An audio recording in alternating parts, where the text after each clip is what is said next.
Imam Tọ́líà olórí burúkú ni ẹ. Assalamu alaikum. A kí Ọlọ́run, a sì kí gbogbo ẹ̀yin ẹrú sí Ọlọ́run tí Ọlọ́run kádàrá kí a máa tẹ̀lé òdodo. Ẹ̀rí ohun tí mo fẹ́ sọ ọ̀rọ̀ lé lórí kojú àáfàá kan tí ó wé òṣùká lórí, torí àgbọ́dọ̀ pè yẹn ní láwàní, torí àwọn tó ń wé láwàní àwọn ẹni ire ni, bí àwọn bàbá wa Lámúnígun, bàbá wa Lágbàdì, bàbá wa Lábìbù àti gbogbo àwọn bàbá wa bẹ́ẹ̀, àwọn tí wọ́n ń wé láwàní tí wọ́n fi ń ṣe dáadáa nìyẹn. Ní gbogbo igun mẹ́rẹ̀ẹ̀rin àgbáńlá ayé, àwọn tẹ́ ẹ bá rí láwàní lórí ẹ̀ ní rí wọn kí wọ́n máa ṣe rádaràda bí irú ti àáfàá yìí. Ìbádá ká àáfàá yìí kó gbé láwàní orí ẹ̀ jù sílẹ̀ tó bá tiẹ̀ fẹ́ ṣe rádaràda, kó yé fi sọ àwọn oníláwàní lẹ́nu. Kí ni tí àáfàá yìí sọ ẹ̀kọ́ gbọ́ná? Imam Tọ́líà olórí burúkú ni ẹ. Tá àáfàá rẹ bá pàtàkì lójú ẹ, tó bá lè pé àáfàá rẹ ní gbèsè nínú ayé ẹ, ọ̀rọ̀ wèrè tó sọ mú bàrí ò ní sọ. Imam Tọ́líà, you are 200% rubbish. Imam Tọ́líà olórí burúkú ni wọ́n gẹ́gẹ́. Ṣẹ́yìn náà ti gbọ́ tí àáfàá yìí sọ. Àkọ́kọ́ bàbá ìmọ̀mù ní ọmọ kéwú tó bá ra mọ́tò fún àáfàá rẹ̀ síwájú àwọn òbí ẹ̀, ọmọ kéwú yẹn gọ̀. Bàbá sì mú ẹ̀rí wá pé wà kọ́ dọ̀rọ̀ búkà alátàbùdó ìlà ìyá wà bíìlì wà nìdí ní ìzàn. Ẹjọ́ àáfàá yìí ṣé Ọlọ́run ló ń ṣépè fún ni àbí Imam Tọ́líà? Torí ọ̀rọ̀ ẹ̀ ò yé mi. Àrìndín ọmọ ní máa ra mọ́tò fáàfáà rẹ̀ tí bàbá rẹ̀ àti ìyá rẹ̀ ó sì máa fẹsẹ̀ rìn ọgọ̀. Ó wà máa wò pé ìmáàmù ṣe lè sọ bẹ́ẹ̀, èmi náà lọ́mọ kéwú tí mo kọ́ tí wọ́n sì yanjú. Mo rò pé ti yé. Báwo lọmọ kéwú mi ó sì á ra mọ́tò wá fún mi ní ìsìn? Ọmọ kéwú mi á ra mọ́tò wá fún mi. Ìyá rẹ̀ àti bàbá rẹ̀ wọ́n sì lọ́kadà, wọ́n sì ń bẹsẹ̀ rìn. Ìwọ wá ra mọ́tò fún mi, olórí burúkú ọmọ kéwú mi ni ó ṣe bẹ́ẹ̀ fún mi. Àáfàá tèmi náà sì gbọ́dọ̀ retí bẹ́ẹ̀ lọ́dọ̀ mi tí n bá ti ṣe bẹ́ẹ̀ fún àwọn tó bí mi. Ṣé ti báyìí nísìn? Òbí pàtàkì pọ̀gànjà àáfàá ló gbọ́ yìí o. Because ọ́tírìtì tọ́lọ́wọ́n bá sọ ní àyá Al-Kùránì ni tó sì yanjú pé Ọlọ́wọ́n bá ní ta bá ti fóun lẹ́tọ̀ọ́ tó ń tọ́ o, àwọn òbí wa ló kàn.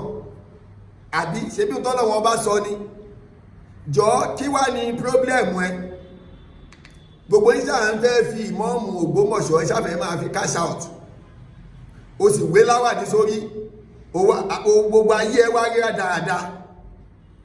Sáàfáà níwọ̀ yìí ó ń la ẹnu ó ṣépè fún odidi ìmọ̀ọ́mù ìlú. Imam Tọ́líà olórí burúkú ni ẹ.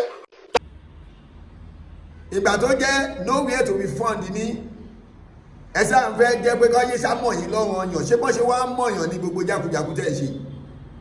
Ìwúwa àfáà yìí kó máa ṣépè fún ìmọ̀ọ́mù Ògbómọ̀ṣọ́, ṣé ìmọ̀ọ́mù Ògbómọ̀ṣọ́ wá jẹ́ gẹ́gẹ́ bí ẹgbẹ́ tiẹ̀? Tí àwọn ọmọ kéwú ẹ̀gbọ́n bá ń rí wú eléyìí, wọ́n gbọ́dọ̀ mọ̀ pé olórí ibú àfáà náà wọ́n ní. Pẹ̀lú èpè tó ṣẹ́ fún ìmọ̀ọ́mù yìí, á ti mọ̀ pé olórí ibú àfáà nìwọ̀ yìí. Alhji kó máa dùn àbí kí ló pé, àbí Alhji kó máa korò, àbí Alhji kó máa korò àbí kí ló pé rẹ. Ṣé ọ̀rọ̀ burúkú ló sọ lẹ́nu yìí? Ẹ̀yin òyìn máa ń ronú kẹ́ tó sọ̀rọ̀ ni. Ṣé gbogbo ẹ̀ náà ní bẹ́ẹ̀ fẹ́ fi trend ni? Ó ti gbé Kùránì dání. Ṣé bá nàbì ṣe kọ́ wa rèé? Ó dẹ̀ ń ṣépè, èèyàn ṣe wá sí lórí Mumbai. Ó dá jẹ́ kí n tún fi eléyìí kún fún ẹ. Èmi ní àáfàá tí mo ní ìjọ kan, ìkọ́nà àwọn ọmọ ilé kéwú wọn ó wá kó owó wá 100,000.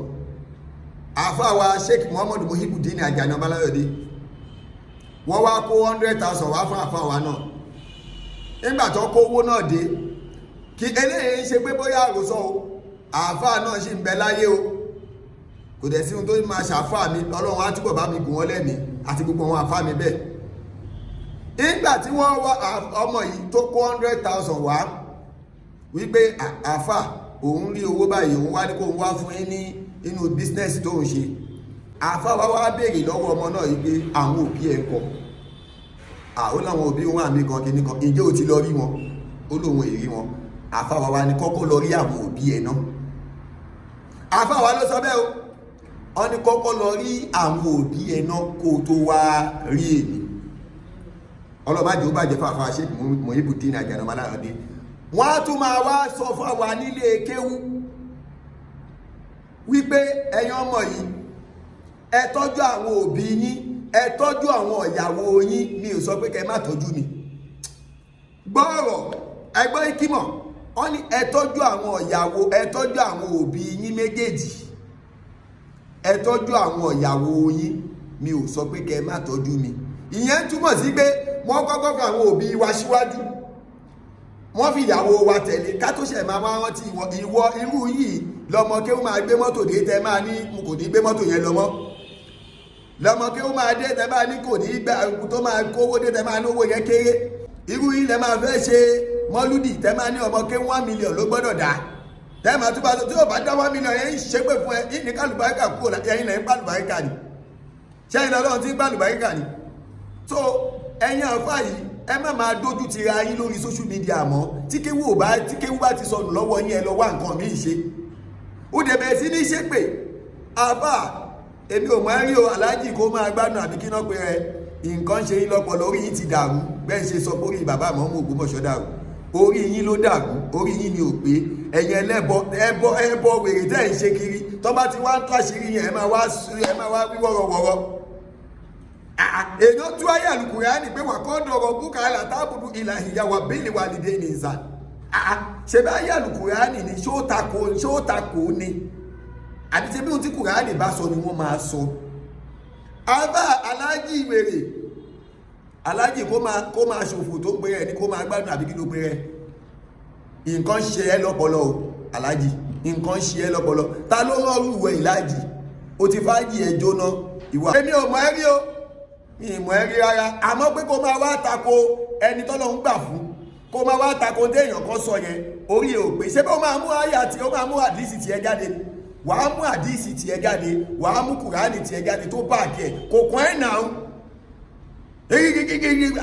nǹkan ṣe ẹ́ lọ́pọlọ gbogbo ẹ̀yin tẹ́ ń gbọ́ ẹnà mú so nǹkan ṣe àfáà náà lọ́pọlọ àṣírí gbogbo yìí ti tú sáyé ẹ̀ nírọ̀tẹ́ fẹ́ pa fún wa mọ́ pé mùrídí náà ṣe pé mùrídí wá mọ́mọ́ ọmọ ọlọ́mọ fi sínú kéèjì mùrídí wa ni wá débi wòlímọ̀ gbogbo iṣẹ́ tọmọ ọlọ́mọ ṣe wá kówó ẹ̀ lọ àṣírí yìí ti tú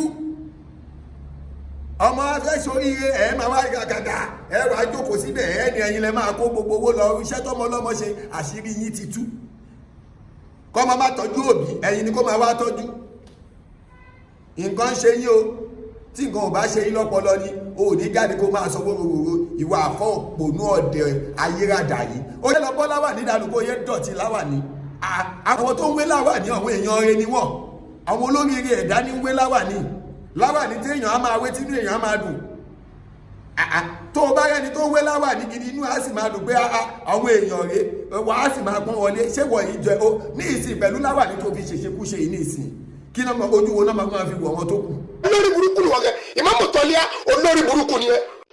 ìwọ òpònú ọ̀dẹ̀ ayérádà yìí ẹ wo gbogbo ẹ̀yin tẹ́ ẹ lọ ń gbọ́ ọ̀rọ̀ ẹ olórí ibú ẹ̀dá lélẹ́yìí kò ń ṣẹni téèyàn lè gbọ́ rẹ̀ òótọ́ ọ̀rọ̀ ni bàbá àmọ́mù Ògbómọ̀ṣọ́ sọ wípé ẹni ọmọ kéwú o gbọ́dọ̀ kọ́kọ́ rántí àwọn òbí ẹ̀ náà kó o tó ṣẹ̀ṣẹ̀ rántí àáfà àbọ̀gà ẹ̀ ọ̀bí làkọ́kọ́ torí tóbi ò bá bí ẹ báwo làáfà ṣe fẹ́ dúró pò ń fẹ́ tó ẹ̀ so òbí làkọ́kọ́ ókè tó bá jẹ́ òun òbí wa ti bí wa kékeré tó ti pa wá àáfà kan máa ní òun fẹ́ gba owó mùrídì kan àbí làákàyè yìí ti ẹ̀ kú ni kọ́lọ̀ kó jọ kó máa ṣẹlẹ̀ ìgbàdúrà báwa Ìmáàmù Ògbómọ̀ṣọ́ Sheikh Dr. Tọ́líà àti Yunus ọlọ́run ní jó bàjẹ́ fún yín ní ṣì sọ aláṣìgbọ́ èèyàn ò ní ṣì yín gbọ́ ọlọ́run ò sì ní dojú àdó ní jábọ́ lórí múbàgì àtẹ̀yìn àti bàbá wa Sheikh Muhammadu Muhyiddin Ajanamu Alayande ọlọ́run ní jẹ́ ṣubú ọlọ́run ní jó bàjẹ́ fún yín lágbára ọlọ́run gbogbo mo fẹ́ yan ọlọ́run abáyín fẹ́.